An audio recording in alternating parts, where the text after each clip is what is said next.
سورہ الحجر سے یہ چند آیات جو میں نے آج کے جمعہ کے لیے منتخب کی ہیں، ان کا ترجمہ یہ ہے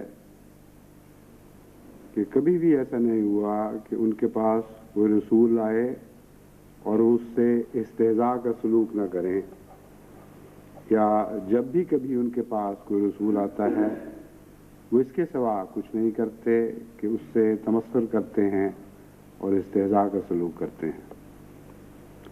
کذالک نسلکہ فی قلوب المجرمین، اسی طرح ہم مجرموں کے دل میں یہ عادت داخل کر دیتے ہیں،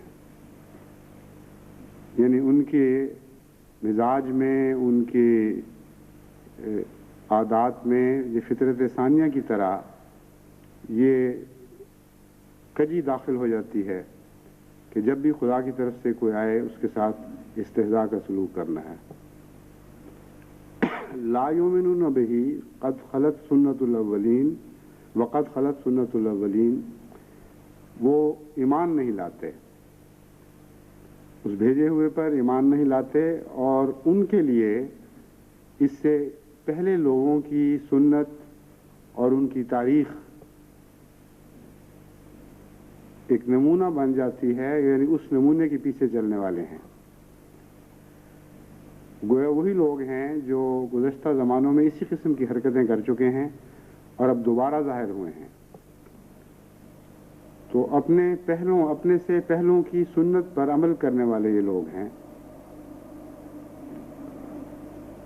اور اس کے مقابل پر خدا کی بھی ایک سنت ہے، اس کا بھی یہی ذکر ہے۔ فرمایا وقد خلت سنت الاولین، حالانکہ یہ نہیں دیکھتے کہ اس سے پہلے اسی قسم کے لوگوں کے ساتھ خدا کی کیا سنت جاری ہوئی تھی، اور ان دونوں سنتوں میں آپ کوئی تبدیلی نہیں دیکھیں گے، نہ ان بد کردار لوگوں کی سنت میں تبدیلی دیکھیں گے جن کو خدا تعالیٰ نے ان کے جرموں کی وجہ سے ایک غلط طرز عمل اختیار کرنے پر پابند فرما دیا ہے، ان کے دلوں میں جاگزین کر دی ہے یہ بات کہ تم اس لائق نہیں ہو کہ سچوں کو قبول کرو، اس لیے تم جس حد تک تم سے ممکن ہے کجروی اختیار کرو۔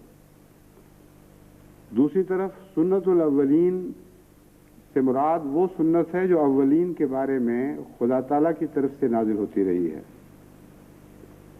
جو ان کے ساتھ خدا کا سلوک ہوتا رہا ہے وہ ان کی سنت بن گیا، یعنی پہلے انکار کی سنت اور پھر ہلاکت اور تباہی کی سنت۔ وَلَوْ فَتَحْنَا عَلَيْهِمْ بَابًا مِّنَ السَّمَاءِ، فرمایا یہ وہ لوگ ہیں جن کے اوپر اگر ہم آسمان سے دروازے بھی کھول دیں، ایسے دروازے جن پر یہ چڑھ سکیں اور خود آسمان کی بلندیوں پر جا کر سچائی کا مشاہدہ کریں اور نشانات کو دیکھ لیں، لَقَالُوا إِنَّمَا سُكِّرَتْ أَبْصَارُنَا، وہ یہ سب کچھ دیکھنے کے بعد یہ کہیں گے کہ ہماری آنکھیں مدہوش ہو گئی ہیں، نشہ کر دیا گیا ہے ہماری آنکھوں کو، ہماری آنکھوں کو نشہ چڑھ گیا ہے، بل نحن قوم مسحورون، ہم تو ایسی قوم ہیں جس پر جادو کر دیا گیا ہے۔ ان آیات میں دو مضامین بیان ہوئے ہیں، اگرچہ تسلسل ہے مضمون کا، لیکن اس مضمون کو دو حصوں میں بیان فرمایا گیا ہے۔ پہلا یہ کہ خدا تعالیٰ کی یہ سنت ہے، خدا تعالیٰ کی یہ تقدیر ہے کہ بعض لوگ لازماً اس کے بندوں سے، اس کے بھیجے ہوئے سے استہزاء کا سلوک کرتے ہیں، اور ان کا یہ رویہ ان کا مقدر بنا دیا جاتا ہے۔ ان کے دلوں میں یہ بات داخل کر دینے کا مطلب یہ ہے کہ وہ اس سے ٹل نہیں سکتے، ان کے مقدر میں یہ بات لکھی جاتی ہے۔ پہلا سوال تو یہ ہے کہ اگر خدا تعالیٰ خود انبیاء کے منکرین کو استہزاء کا طریق سکھاتا ہے اور ان کے دلوں میں یہ بات جما دیتا ہے، نقش کر دیتا ہے کہ تم نے بہرحال میرے بھیجے ہوں سے مذاق کرنا ہے اور استہزاء اور تمسخر کا سلوک کرنا ہے، تو ان کا پھر کیا قصور؟ لیکن اس سوال کا جواب اسی آیت میں اس کے آخری حصے میں بیان فرما دیا گیا فی قلوب المجرمین، ہم یہ نصیبہ مجرموں کا بناتے ہیں۔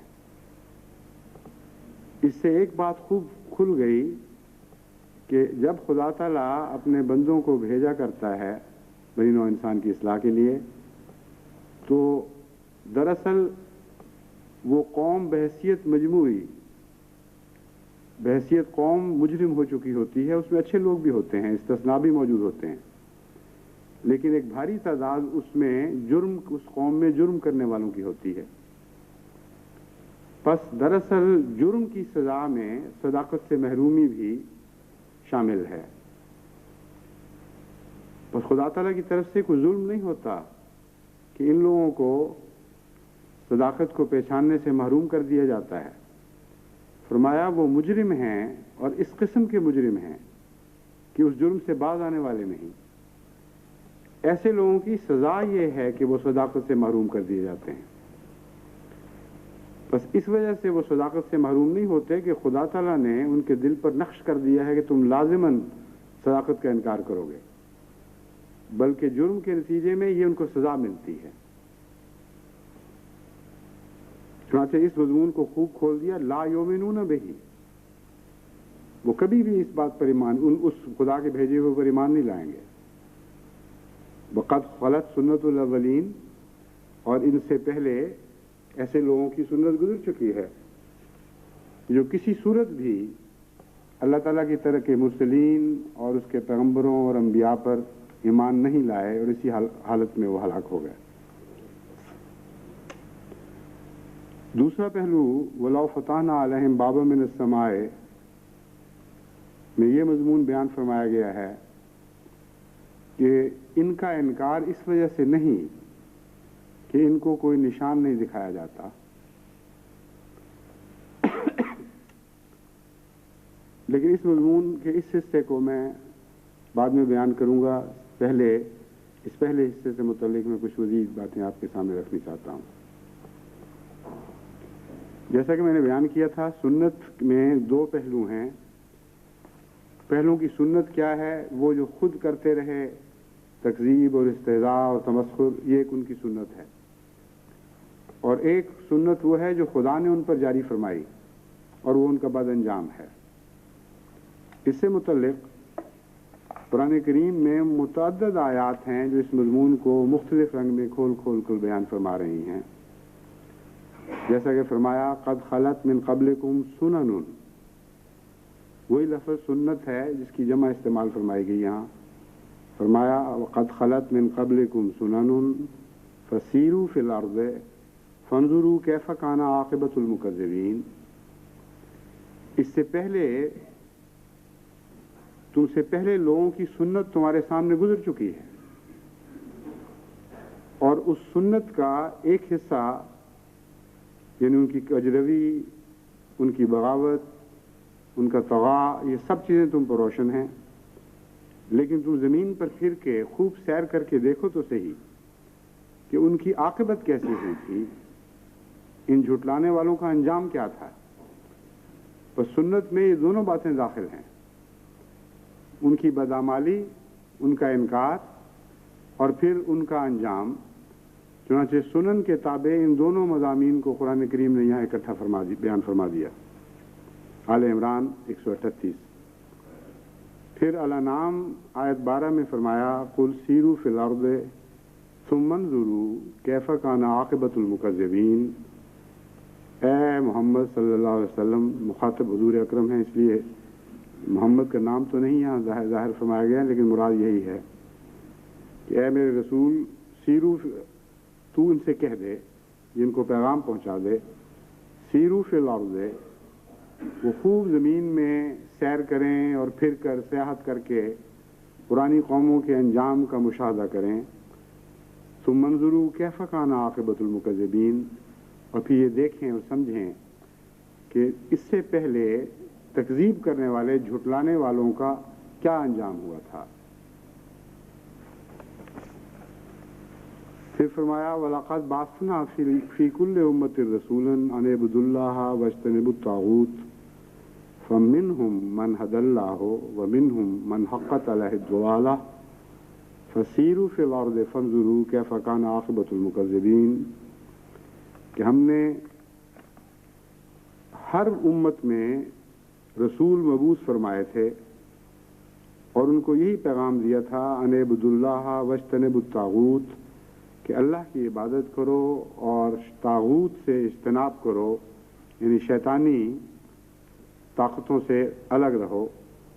فمنہم من ہدی اللہ، ان میں سے بعض وہ تھے جن کو خدا نے ہدایت عطا فرمائی، ومنہم من حقت علیہ الضلالہ، ایسے بھی تھے ان میں جن پر گمراہی مقدر بنا کر دی گئی، جن کا مقدر ہو گئی گمراہی۔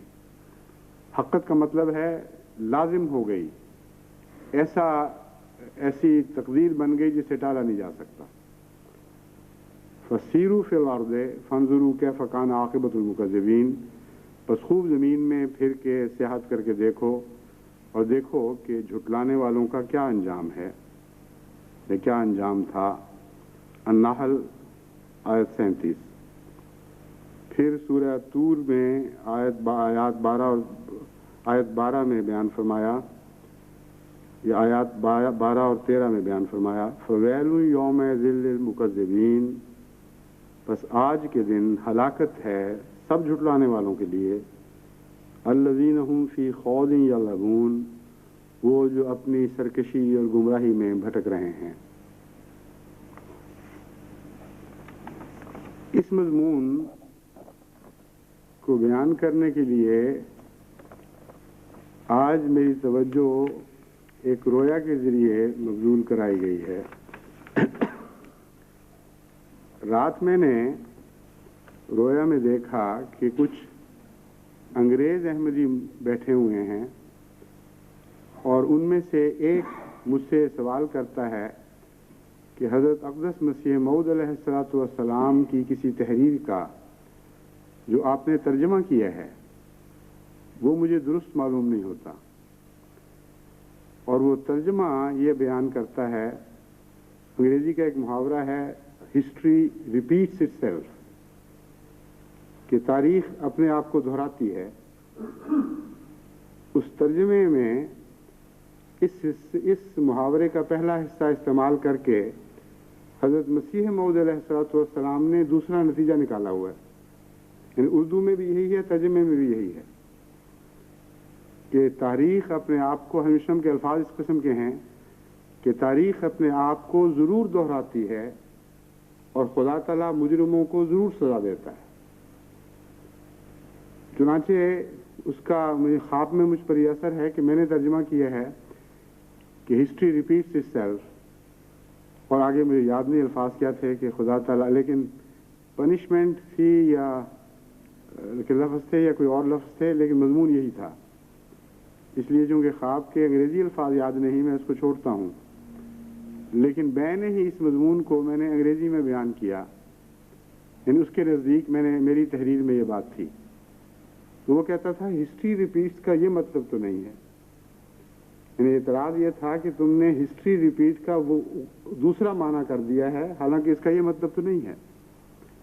کچھ دوسرے انگریز احمدی ہیں وہ میری تائید میں بولتے ہیں، وہ کہتے ہیں نہیں بالکل صحیح ہے، اس موقع پر یہی محاورہ استعمال ہونا چاہیے تھا۔ پھر میں اس کو سمجھاتا ہوں اور میں اسے کہتا ہوں کہ دیکھو، تم لوگوں کا جو دنیاوی محاورہ ہے وہ در حقیقت ایک سطحی بات تھی، اس میں فی الحقیقت کوئی بھی ٹھوس مضمون بیان نہیں ہوا، بلکہ اس کے نتیجے میں ابہام پیدا کر دیا گیا ہے۔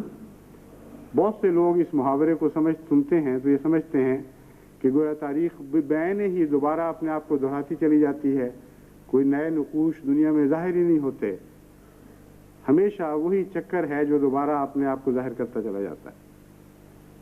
حضرت اقدس مسیح موعود علیہ الصلوۃ والسلام نے اس محاورے میں جان ڈال دی ہے، یہ متوجہ فرما کر کہ تاریخ اس طرح دہرایا کرتی ہے کہ خدا کی کچھ سنتیں ہیں جن میں تم کوئی تبدیلی نہیں دیکھو گے، اور بد کرداروں اور مجرموں کے حق میں وہ سنتیں اس طرح ظاہر ہوا کرتی ہیں، اس لیے اس ہسٹری کو تم کبھی تبدیل نہیں کر سکتی، یہ بہرحال اپنے آپ کو دہرائے گی۔ تو میں دیکھتا ہوں کہ وہ جو تائید میں بولنے والے تھے ان کے چہرے بشاشت سے کھلکھلا اٹھتے ہیں کہ ہاں اب سمجھ آئی کہ یہ مضمون کیا ہے، اور جن کی طرف جو ایک صاحب جو اعتراض کر رہے تھے ان کے اندر بھی اعتراض میں گستاخی نہیں تھی بلکہ پوچھنے کا رنگ تھا.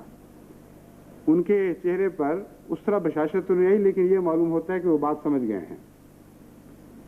اس رویا سے مجھے خیال آیا کہ اس مضمون کے متعلق میں آج آپ کے سامنے کوئی بیان کروں اور آپ کو دعا کی طرف متوجہ کروں، کیونکہ یہ بہت انذاری رویا ہے.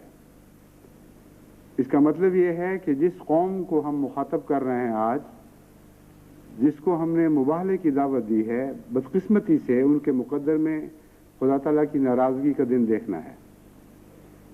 ورنہ اللہ تعالیٰ اس رنگ میں مجھے یہ پیغام نہ دیتا کہ ہسٹری ریپیٹس اٹ سیلف، اس میں کوئی تبدیلی نہیں دیکھو گے، مجرموں کو خدا ضرور سزا دے گا. اس لیے وہ آیات جو میں نے آپ کے سامنے پڑھ کے سنائی ہیں، یہ وہی تاریخ ہے جو دہرائی جا رہی ہے، جس کا خدا تعالیٰ قرآن کریم میں بار بار ذکر فرماتا ہے. فسیروا فی الارض فانظروا کیف کان عاقبۃ المکذبین.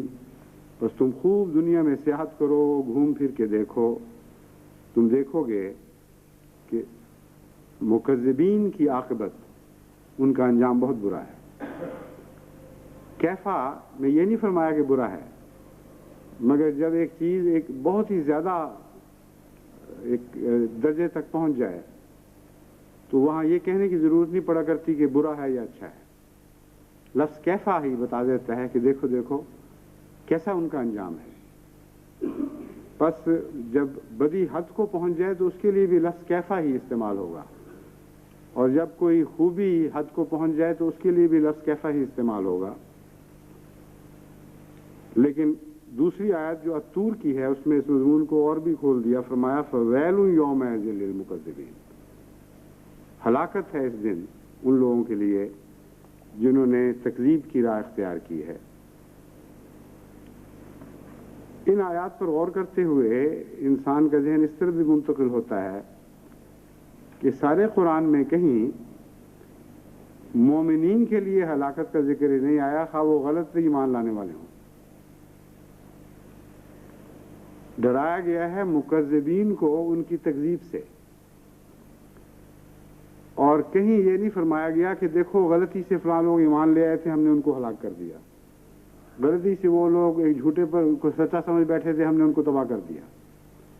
سارے قرآن میں ایک بھی ایسی مثال نہیں ملتی کہ جس میں خدا تعالیٰ نے اس صورتحال سے متنبع فرمایا ہو کہ دیکھو فلاں قوم نے غلطی سے ایک ایسے شخص کو قبول کر لیا تھا جس کو میں نے نہیں بھیجا تھا، اور دیکھو وہ کس طرح ہلاک کیے گئے اور کس طرح تباہ کیے گئے. یہ خدا تعالیٰ کی رحمت اور اس کی شان ہے. ایمان لانے والا اگر سچے دل سے ایمان لاتا ہے تو اس کے لیے کوئی خوف نہیں اور کوئی ہلاکت نہیں ہے، لیکن تکذیب کرنے والے کے لیے ہلاکتیں ہیں. اور متعدد بار ان ہلاکتوں کا قرآن کریم میں اس طرح کھول کھول کر ذکر فرمایا گیا ہے کہ کسی پر یہ مضمون مشتبہ نہیں رہنا چاہیے. بس اس موقع پر جبکہ مباہلہ کی دعوت غیروں کو دی گئی ہے، اس وجہ سے خصوصیت سے کہ یہ استہزاء میں بڑھ رہے ہیں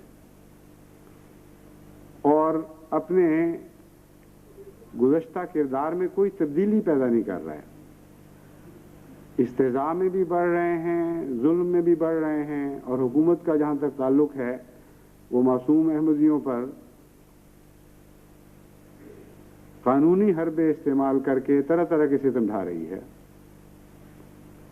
اور آپ کو یاد ہوگا کہ میں نے آغاز ہی میں حکومت کو یہ متنبہ کیا تھا کہ آپ اگر اپنی شان کے خلاف بھی سمجھتے ہوں چیلنج کو قبول کرنا، اگر آپ زیادتیوں سے باز نہ آئے اور ظلم و ستم کی یہ راہ نہ چھوڑی تو جہاں تک میں سمجھتا ہوں خدا کی تقدیر اسے مباہلے کے چیلنج قبول کرنے کے مترادف بنائے گی اور آپ سزا سے بچ نہیں سکیں گے. تو یہ حالات جس طرف اشارہ کر رہے تھے وہ ہمارے ظن کا مضمون، وہاں تک ہمارے ظن کا تعلق تھا. اندازہ ہو رہا تھا کہ بہت سے ایسے مکذبین ہیں جو شرارت سے باز نہیں آ رہے بلکہ تمسخر اور استہزاء میں اور ظلم و ستم میں بڑھ رہے ہیں۔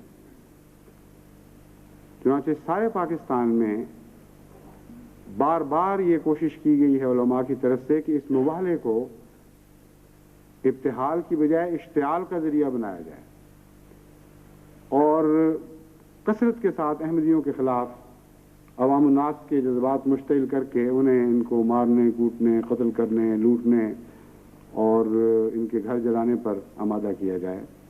وہ سمجھتے ہیں اس طرح ہم ایک اپنی تقدیر ظاہر کریں گے۔ جہاں تک خدا تعالیٰ کی تائید کا تعلق ہے، کوئی ان کے بیانات میں آپ کو ایسا یقینی اظہار نہیں ملے گا کہ دیکھو خدا ہمارے ساتھ ہے، مبالغہ کر کے اب یہ لوگ خود تباہ ہو چکے ہیں اور آپ دیکھیں گے کہ خدا کی تقدیر ان کو مٹا دے۔ کہیں کوئی اظہار نہیں ملے گا۔ اس کے برعکس یہ اعلان آپ کو ملیں گے کہ کچھ بھی نہیں ہونا، یعنی مبالغہ تو ہے لیکن ہوگا کچھ بھی نہیں، آپ دیکھ لینا۔ اب یہ سچے کی منہ کی بات نہیں ہے۔ اگر کوئی خدا پر ایمان لاتا ہے اور مبالغے کے مضمون سے واقف ہے اور اس پر یقین رکھتا ہے تو اس کو یہ اعلان کرنا چاہیے کہ لو دشمن خود اپنے دام میں آ گیا۔ جب اعلان کر دیا اس نے کہ اے خدا جھوٹے پر لعنت ہو، تو خود اپنی اس بد دعا کی زد سے اب یہ بچ نہیں سکے گا، اور تم دیکھنا کہ جو کچھ ہم نہیں کر سکے تھے اس دشمن کے خلاف، اب خدا کی تقدیر ظاہر کرے گی۔ یہ ایک مومن کا رد عمل ہونا چاہیے۔ لیکن وہ جس کو خدا کی تقدیر پر، خدا کے قدرتوں پر ایمان ہی نہ ہو اور وہ مذہب کو کھیل بنا رہا ہو، اس کا رد عمل بالکل وہی ہونا چاہیے جو ہمارے مخالفین کا ہے کہ مبالغہ تو خیر چھوڑو، یہ تو فضول باتیں ہیں، کوئی بھی نہیں ہونا، کچھ بھی نہیں ہونا۔ کہاں خدا ان باتوں کو سن کر قوموں کے خلاف حرکت میں آیا کرتا ہے، کہاں وہ جھوٹوں کو سزا دیا کرتے ہیں، سب قصے ہیں۔ ہاں ہم اپنے ہاتھوں سے ان کو سزا دے سکتے ہیں اور ہم ان کو بتائیں گے کہ خدا کون ہے۔ چنانچہ اس عزم کے ساتھ وہ اٹھے ہیں کہ دنیا سے خدا کی خدائی کی بجائے اپنی خدائی منوائیں اور یہ بتائیں کہ ہم میں طاقت ہے ان کو مٹانے کی۔ یہ مبالغہ کیا لیے پھرتے ہیں، کس خدا کی طرف دیکھ رہے ہیں؟ اس خدا نے تو کچھ نہیں کرنا، یہ تو اعلان کر چکے ہیں بار بار۔ ہاں ہم کچھ کر کے دکھائیں گے، اور یہی انہوں نے مبالغے کا مطلب سمجھا۔ اس لیے اگرچہ بارہا کثرت کے ساتھ احمدیوں کی تکلیفوں کی خبریں مل رہی ہیں، لیکن مجھے کامل یقین ہے کہ یہ مقابلہ خدا سے ہے ان لوگوں کا، اور اس میں جماعت احمدیہ اب نہ کچھ کر سکتی ہے، نہ اس کے کرنے کا کوئی محل اور مقام ہے، صرف انتظار ہے۔ خدا کی تقدیر لازماً ان کو پکڑے گی اور لازماً ان کو سزا دے گی جو ان شرارتوں سے باز نہیں آئیں گے، کیونکہ وہ معصوم احمدی جن کو اب سزا دی جا رہی ہے، ان کو صرف اس جرم کی سزا دی جا رہی ہے کہ ہم خدا کی طرف اپنے مقدمے کو لے جاتے ہیں۔ یہ اعلان انہوں نے کیا تھا۔ اس لیے کوئی دنیا کا قانون اس میں ٹوٹتا ہی نہیں۔ پہلے تو ان کے پاس بہانے تھے قانون توڑنے کے، اس موقع پر تو کوئی بھی بہانہ نہیں رہا۔ کھلم کھلا خدا تعالیٰ سے ٹکر ہے، اور یہ بتایا جا رہا ہے کہ تمہیں یہ بھی اجازت نہیں کہ تم خدا کی عدالت تک پہنچو، اگر ایسا کرو گے تو ہم تمہیں سزا دیں گے۔ بس یہ حالات دیکھنے کے بعد دل خوف زدہ ہوتا تھا، اور انسان طبعاً یہ نتائج نکالتا تھا کہ ممکن ہے، یعنی اس بات کا احتمال ہے کہ اللہ تعالیٰ اس قوم کے مجرمین اور ان کے ساتھ دینے والوں کو سخت سزا دے گا۔ لیکن رات کی رویا نے میرا دل ہلا دیا ہے، کیونکہ یوں معلوم ہوتا ہے کہ یہ سزا ایک قسم کا مقدر بن گئی ہے، اور لازماً ان میں سے ایک طبقہ، میں اب بھی یہی کہتا ہوں کہ سب نہیں، ان میں سے ایک طبقہ عبرت کا نشان بنے گا۔ لیکن دوسرا مضمون ان آیات میں جو بیان فرمایا گیا ہے وہ یہ ہے کہ نشان کے باوجود ضروری نہیں کہ یہ لوگ ایمان لے آئیں۔ میں نے گزشتہ خطبے میں یہ دعا کی تحریک کی تھی کہ خدا دعا کریں ایسا نشان ظاہر ہو جس کے نتیجے میں ساری قوم ایمان لے آئے، لیکن ان آیات نے مجھے میری غلطی کی طرف متوجہ فرمایا۔ انسانی سوچ بہرحال ناقص سوچ ہے، کلام الہی نے اس مضمون پر روشنی ڈالی اور یہ بتایا کہ نشانات کو دیکھ کر قومیں ایمان نہیں لایا کرتی. چنانچہ فرمایا وَلَوْ فَتَحْنَا لَا يُؤْمِنُونَ، نہیں ایمان لائیں گے اور پہلوں کی سنت پر چلیں گے جو اس سے پہلے گزر چکے ہیں. ان لوگوں نے جو سلوک اختیار کیا وہی یہ اختیار کریں گے، ان لوگوں کے ساتھ خدا نے جو سلوک اختیار کیا وہی خدا تعالیٰ اختیار کرے گا. وَلَوْ فَتَحْنَا عَلَيْهِمْ بَابًا مِّنَ السَّمَاءِ، اگر ہم آسمان پر ان کے لیے دروازے کھول دیں یا ایک بڑا عظیم الشان دروازہ کھول دیں، بابن واحد کا صیغہ ہے، اور اس دروازے پر یہ چڑھ کر آسمانی باتوں پر اطلاع بھی پا سکیں، اس سے بڑا اور کیا نشان ہو سکتا ہے؟ فرمایا اس وقت یہ دیکھنے کے باوجود یہ کہیں گے لَقَالُوا إِنَّمَا سُكِّرَتْ أَبْصَارُنَا، ہماری آنکھیں تو مدہوش ہو چکی ہیں، ہم کو جو کچھ دیکھ رہے ہیں یہ درست نہیں، آنکھوں پر جادو کر دیا گیا ہے. بل نحن قوم مسحورون، اور دیکھو ہم پر ایسی قوم ہے جو ساری قوم کے اوپر جادو کر دیا گیا ہے. اب یہ تعجب کی بات ہے، صرف تعجب کی بات نہیں بلکہ ایک تنبیہ کی بات ہے کہ بین ہی یہی بات بہت سے علماء نے اسلم قریشی کی بازیابی کے اوپر بیان کی ہے انہی الفاظ میں کہ احمدیوں نے پولیس کی آنکھوں پہ جادو کیا، احمدیوں نے اسلم قریشی کو میزمرائز کروایا پولیس سے، اور یہ سب کچھ جادو کا قصہ ہے، حقیقت نہیں ہے. اب سنت الاولین کس طرح دہرائی جاتی ہے، حیرت ہے. خدا تعالیٰ کے کلام کی عظمت کو دیکھیں اور اس کی سچائی کا مشاہدہ کریں، دل اشش کرنے لگتا ہے. قدیم زمانے کی باتیں جن کے متعلق آدمی سوچ بھی نہیں سکتا تھا کہ اس زمانے میں دہرائی جائیں گی، لیکن خدا کا کلام کہہ رہا تھا کہ ضرور دہرائی جائیں گی، اور دہرائی گئی، آپ کی آنکھوں کے سامنے دہرائی گئی. بس کوئی نشان بھی یہ طاقت نہیں رکھتا کہ کسی قوم کو ایمان لانے پر مجبور کر دے یا ایمان لانے پر آمادہ کر دے. ایمان خدا کے فضل سے تعلق رکھتا ہے، ایمان کا لانا خدا کے فضل سے تعلق رکھتا ہے. وہی لوگ ایمان لاتے ہیں جن پر اللہ تعالیٰ فضل فرمائے.